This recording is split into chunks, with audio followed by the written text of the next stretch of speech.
Innal hamdalillah nahmaduhu wa nasta'inuhu wa nastaghfiruh wa na'udzu billahi min syururi anfusina wa min sayyiati a'malina.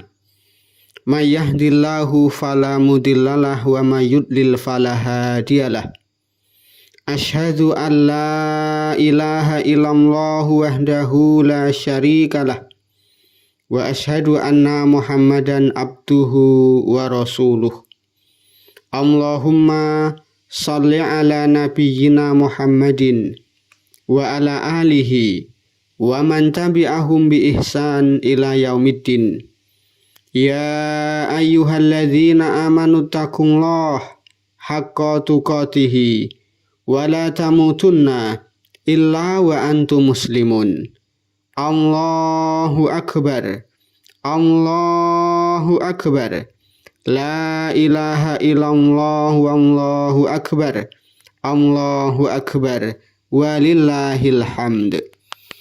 Ma'asyiral muslimin, jamaah Idul Fitri rahimakumullah. Sumangga tansah munjuk syukur dumateng Allah Ta'ala ingkang tansah paring kanikmatan dumateng sedaya umatipun.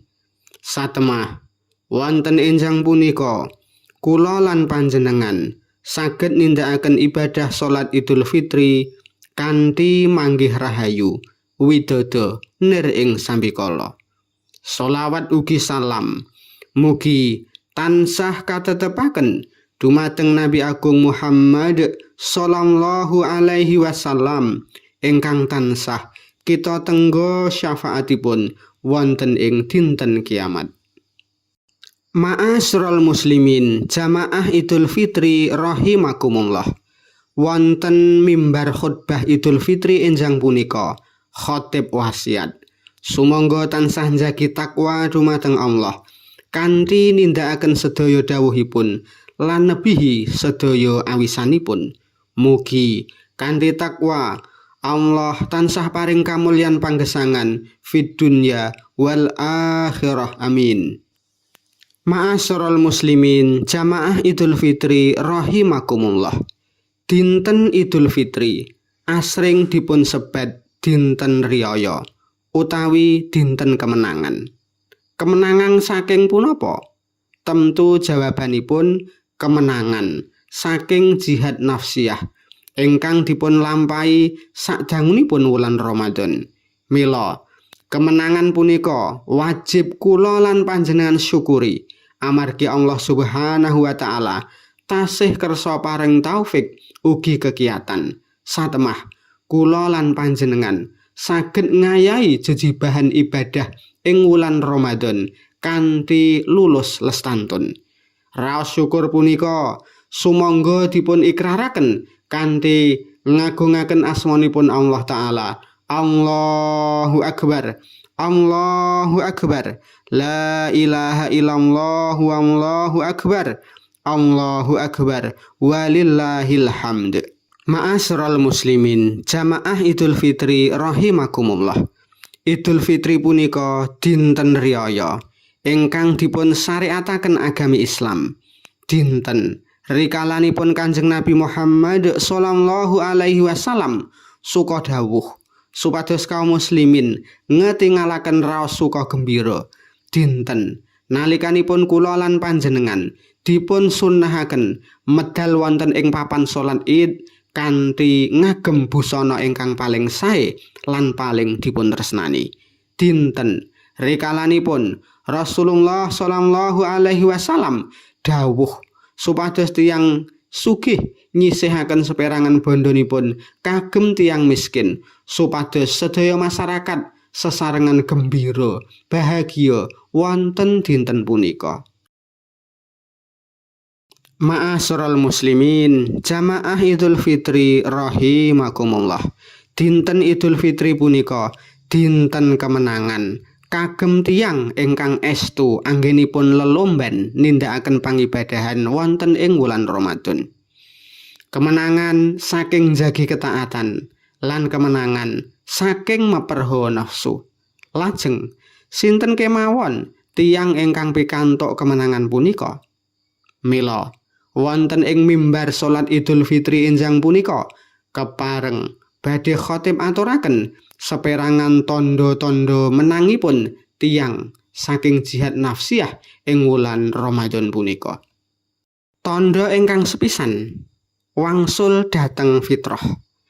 Salah setunggal tondo menangipun menungsa wonten ing dinten Idul Fitri punika menawi piyambakipun wangsul dhateng fitrah. Fitrah punika asring dipun sebat hanif, ingkang artosipun lurus, lempeng, lan remen dhateng kesaenan. Tegesipun kanthi paripurnanipun jihad nafsiyah ing wulan Ramadan menawi saged nuwuhaken raos hanif ing badan kula lan panjenengan, mila estu kula lan panjenengan saged kalebet tiyang ingkang menang. Ngendika Allah Subhanahu wa taala, fa'akim wajhaka lid-dini hanifa fitratallahi allati fataran nasa 'alaiha la tabdila li khalqillah dzalika dinul qayyim walakinna aktsaran nasi la ya'lamun. Sira Muhammad madhepna wajahira marang agamane Allah kang lurus. Fitrah Allah kang panjenengane wis andamel para manungsa iku ora bakal ganti maneh pranatane Allah tumrap titahe. Kang mengkono iku agama kang bener. Ananging akeh-akeh manungsa ora padha mangerti.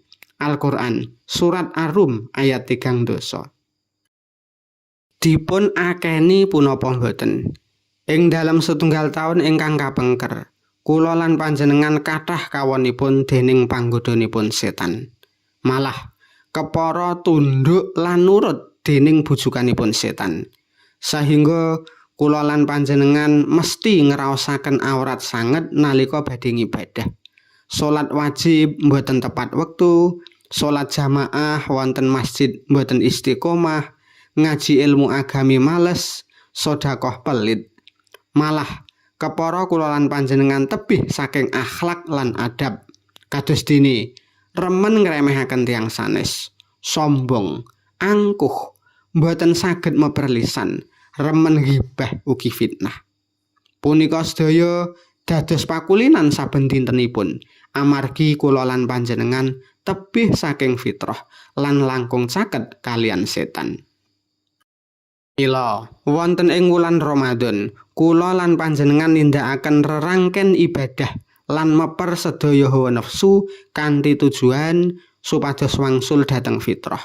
Siam wajib, salat tarawih, tadarus Al-Qur'an, sedekah Ramadan, iktikaf, nilaraken ngendikan awon kados dene fitnah, gosip, muring-muring.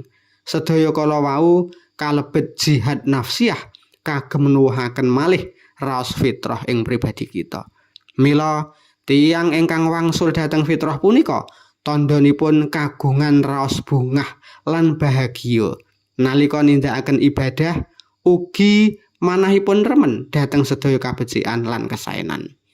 Cekak aosipun tiyang ingkang fitrah punika tiyang ingkang wangsul dhateng watak asli kados nalikanipun nembe lahir wonten ing donya.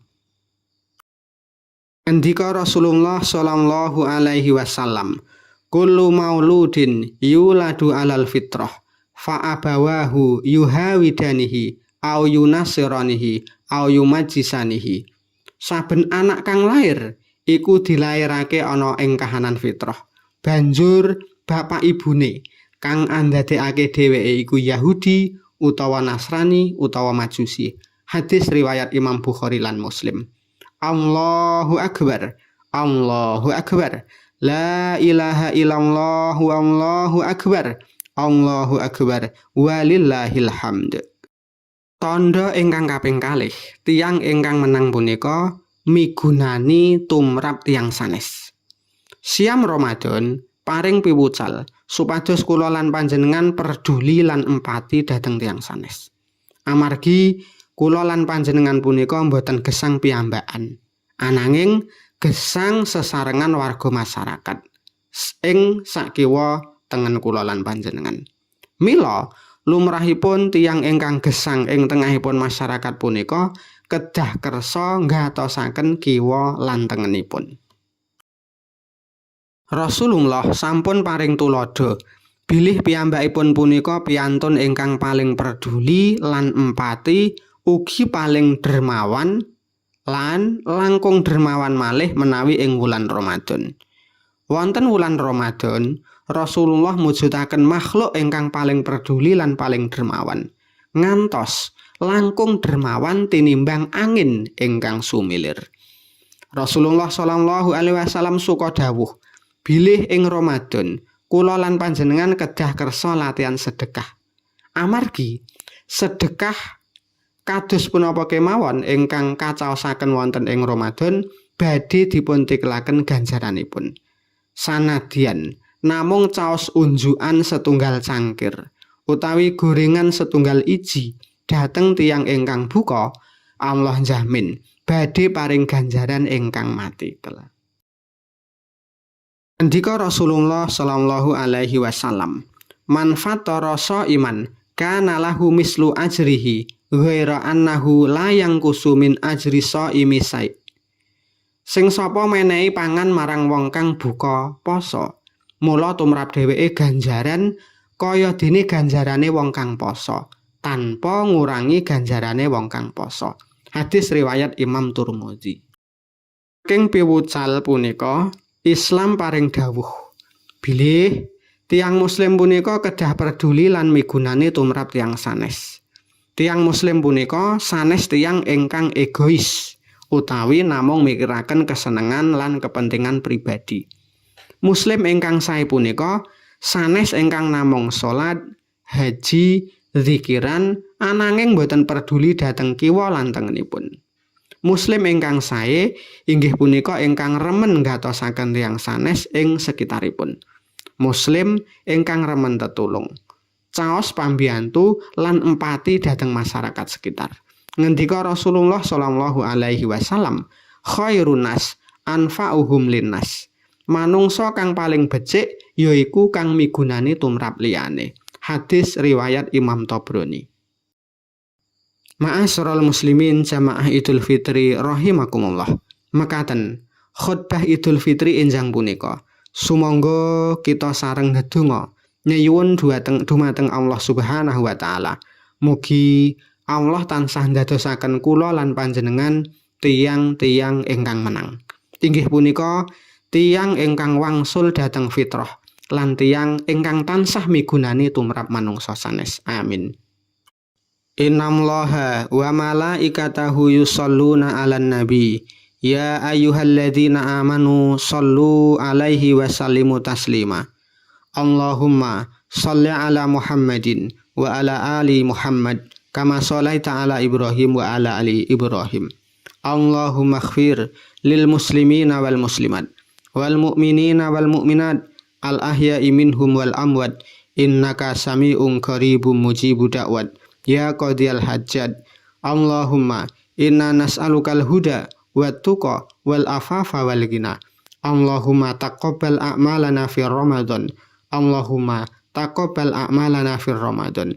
Rabbana hab lana min azwajina wa dzurriyyatina qurratan a'yun waj'alna lil muttaqina imama.